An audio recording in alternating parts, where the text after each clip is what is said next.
Renar's podcast. Yeah, but yoga language is so popular, like English. If you say, people understand most of the places, don't they?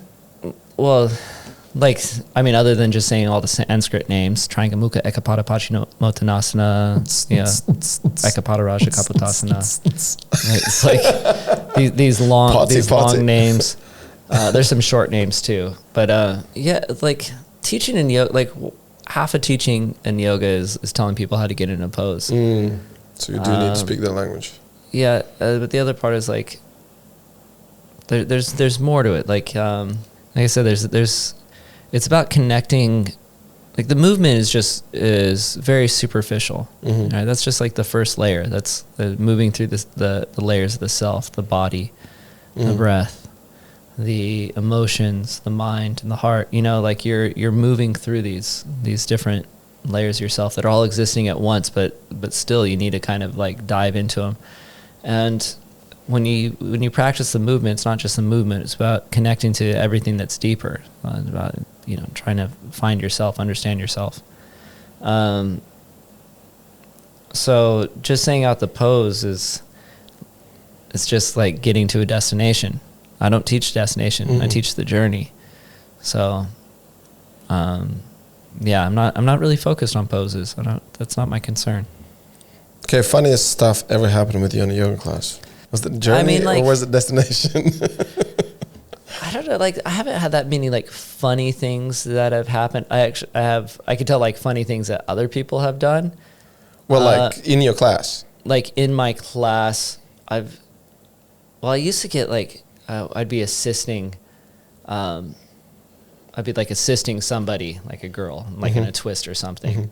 And I'm very, very professional because I like being a yoga teacher. I don't want to be Me Too'd, so like I'm very, very professional as a teacher. So I'm like assisting, and the girl like grabs my leg and starts stroking my leg like this. I just like have to stop and step away. Actually, it reminds me of another story that was. Did you sneak in like a phone number in your sock? No. Not only that, like my girlfriend's also in the class. Oh no! not that mattered at all, but it just made it even worse for me. Wow.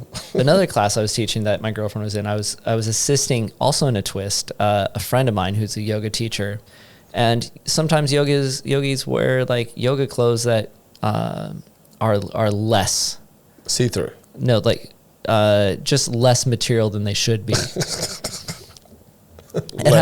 And I'm like, I have her a twist, and I generally like when I'm doing assist, I don't always like, especially like a twist assist or assist that I have to be like a little bit more hands-on. I usually looking away, and so I'm looking away like this, and I turn my head back and I look down, and her breast is just completely out of her shirt. And this is like a good friend of mine, and so I reach my finger up by her collarbone and I slide my finger underneath her strap and like kind of pull it and then like adjust it back on. She has her eyes closed, completely unaware, doesn't notice that it happened at all. Afterwards, I talked to her. I was like,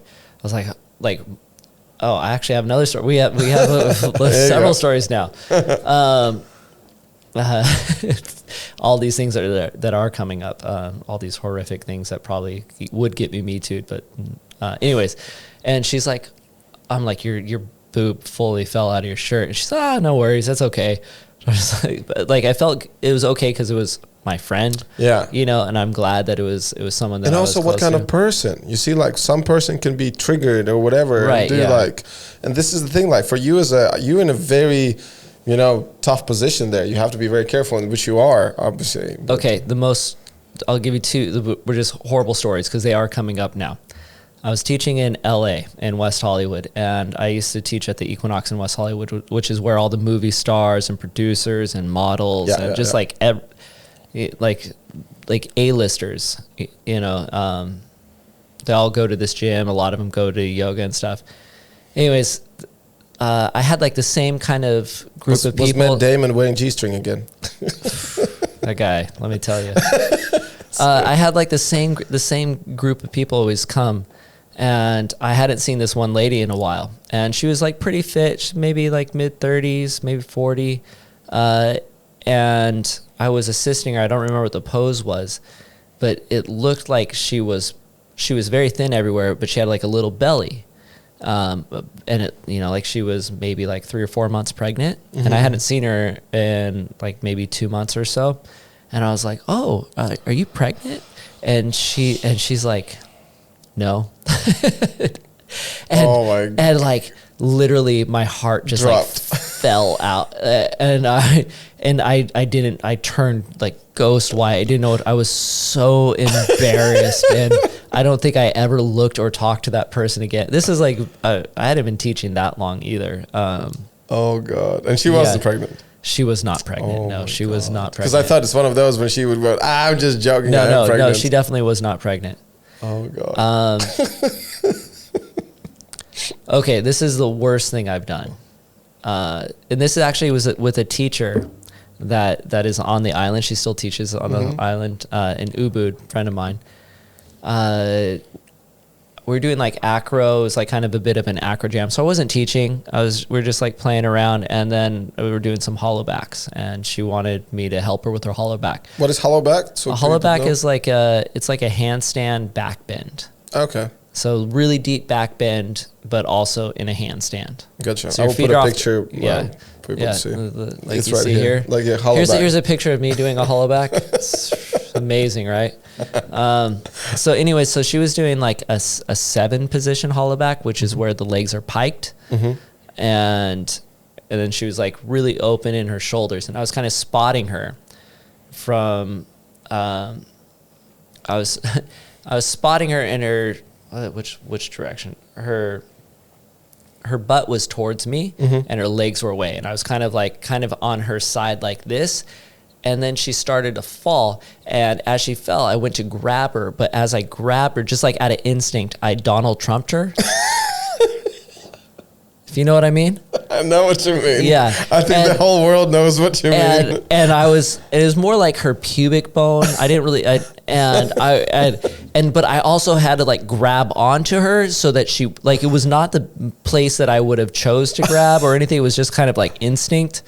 If it was a dude, I probably would have grabbed the same place as well, which would have been even more funny and probably would have felt not as horrible about.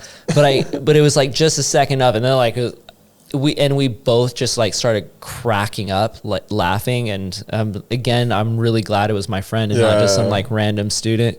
But I did learn from that on spotting and and especially that position where not to grab. Yeah. Yeah, that was probably like. Is there a way to call it when you grab a dude like that? So you said Donald Trumping it is for a girl. Is that like, is it Biden it or? I don't. Biden's a cool dude. What are you talking about? I don't know. Just heard some things. I don't know. I mean, that would only make him cooler. Biden's gay? Fuck yeah. Fuck yeah, bro. You go get those dudes. All them senior citizens, come on. Yeah. Dude, Unite. Yeah, that's cool. Oh no, like that's what I was thinking. What about like the biggest one is always we need a gay president. We need, dude, like a flamboyant gay president. Yeah, it's just like China, fuck you. You know what I'm saying? Like one that's not going to put up with any shit. You stop making clothes in those sweatshops. Yeah, we need proper stuff. Yeah. Gay people don't. My brother's gay. You know, gay people don't take shit. Oh yeah, I've worked with gay people. Yeah. I worked in gay clubs as a go-go dancer for a while. Yeah, hot. I know. I mean, like they just dudes. Just dudes. Some of them are big, massive, strong, and everything. It doesn't matter, you know. It's like kind of this is a perception. Then they think like most of them are very camp and flamboyant. Like some of them are just you come here, just gonna fuck you, kind of thing. Yeah. All right. I remember this. I don't know if I'm scared or turned on. I can't tell. After this one set, I did the go-go dancing, and this guy comes over, like this big guy, looks 100% straight. He's way more straight than I ever been. And he looks at me, he's like, oh, that was a nice performance. I'm like, oh, thank you, cheers, man, thanks. And then he's like, there's a party at my house later tonight if you want to come join. I was like, oh, cool, who else is going to be there? It's like just being here. It was just so stupid. It's so like kind of just from countryside in Eastern Europe. Who else is going to be there? It's like, no, it's just There's us. A party in my pants. And then I'm like, I'm straight. And he's like, really? It's like, yes, I am. He's like, I would not tell. Yeah. Okay, about yoga classes, how often do you hear people farting? Most of what you hear in a yoga class is not a fart. It's like a back fart. You know, it's like the... Oh, with the backs on the floor. Yeah, you generally don't hear people fart in a yoga class. You smell people fart in a yoga class. And it's disgusting. And if you ever go to yoga, don't fart in... I teach a lot of pranayama, which is breathing for yoga. It's through the ass. Yeah. Megan Curry, a friend of mine also, she likes to say inhale through your butt. Serious. Shout out to Megan.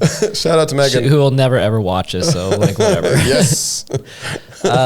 She also is on the island. But so when I teach pranayama, because people are doing a lot of breathing, sometimes fast, a lot of breath holds and stuff, and I'm like, there's one rule: don't fart. Mm-hmm. Like no one wants to be like inhaling deeply as someone else is just like.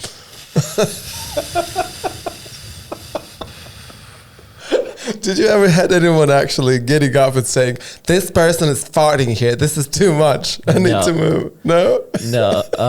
But I did, like when I first started teaching, I had a friend who she was teaching, and she farted in class, and it stunk really bad. And she took it was like this freshener spray or whatever that she went to spray. But instead of it like spraying out into a mist, it just shot like an oil onto a student. And so she like farted and it stunk. And then she just like sprayed a student with oil. Oh my God. And that student became the best yoga teacher in the area. Oh my God. Poor thing. I'm not going to shout out her name. But there are certain positions in yoga, what do you do? Like it pushes on your belly and then, you tense and then you fart. I always practice on an empty stomach. So I don't ever feel like the need to fart in yoga. When I generally teach yoga, it's like in the morning, and when I do yoga, like for my teacher trainings, it's in the morning. So if you don't eat in the morning, you tend and like I wake up and I do my business. So yeah, and if I did have to fart really bad, I would excuse myself. Yeah, to the bathroom and then. Do the rest of the session in the toilet. Do the decent thing. Where's Dylan? He's doing yoga in toilet. Yes. That's why they need bigger space and the wind is just going through. That's why Nirvana space was good. It's like George Carlin, the comedian. Yeah. He's like, he did this bit like with smoking, right? Where people always be like, hey, do you mind if I smoke? He'd be like, no, do you mind if I fart? Blah, blah, blah. Renarspodcast.